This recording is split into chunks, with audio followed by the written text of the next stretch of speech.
अमरावती जिल्ह्यामध्ये दर्यापूर तालुक्यामध्ये पांढरी खानापूर गावाचा एक प्रवेशद्वाराबद्दल जो वादविवाद सुरू होता त्या संदर्भातली तातडीची दखल मी घेतली।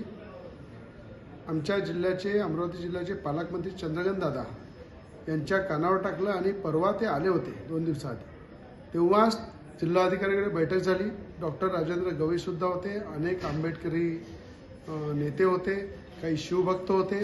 सगळ्यांच्या उपस्थितीत जिल्हाधिकारी, पोलीस आयुक्त, SP, विभागीय आयुक्तांच्या उपस्थितीत बैठक झाली की अशा प्रकारचं कुठलाही जातीमध्ये तेढ निर्माण केल्यापेक्षा, कुठल्याही प्रकारचा वादविवाद केल्यापेक्षा शाहू फुले आंबेडकर प्रवेशद्वार करण्यात यावं असा प्रस्ताव मी पालकमंत्र्यांनी सांगितला।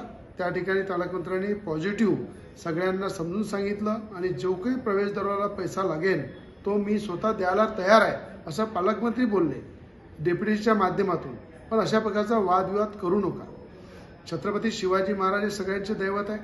भारतरत्न डॉक्टर बाबासाहेब आंबेडकर सुद्धा सगळ्यांचे दैवत आहे। मला असं वाटते आज असा वादविवाद होऊ नये जे आज कृत्य घडलेलं आहे। मला असं वाटते सगळ्यांनी शांततेने घ्यावं आणि जो चांगला प्रकारे जिल्ह्याचे पालकमंत्री चंद्रकांतदादा पाटील आणि सगळ्यांच्या एकमताने शाहू फुले आंबेडकर प्रवेशद्वाराचा प्रस्ताव दिलेला आहे त्याला मान्यता देऊन दोन्ही बाजूच्या जनतेने शांत राहावं, आपल्या जिल्ह्याचं नाव खराब होऊ नये, एकोप्याने आपण राहावं, सगळे आपले परिवारच आहे आणि परिवारासारखं राहावं अशी मी सगळ्यांना हा जो विनंती करतो आणि शांततेचं अपील करतो।